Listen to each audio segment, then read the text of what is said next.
خبر شامل کرتے ہیں چڑھوئی سے۔ راجہ محمد فیصل کی رپورٹ کے مطابق چڑھوئی میں یوم سیاہ کے موقع پر ایک بڑی ریلی نکالی گئی، جس کی قیادت اسسٹنٹ کمشنر چڑھوئی چودھری نزاکت حسین اور پروفیسر فیاض راجہ نے کی۔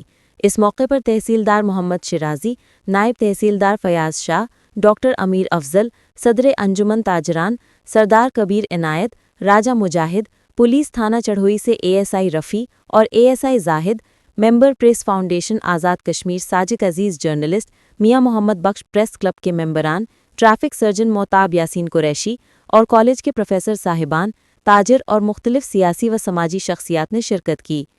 ریلی کے شرکاء نے بھارتی مظالم کے خلاف اور آزادی کشمیر کے حق میں نعرے بلند کیے۔ مقررین نے کہا کہ 27 اکتوبر کشمیری تاریخ کا سیاہ ترین دن ہے، جب بھارت نے ریاست جموں و کشمیر پر غیر قانونی قبضہ کیا۔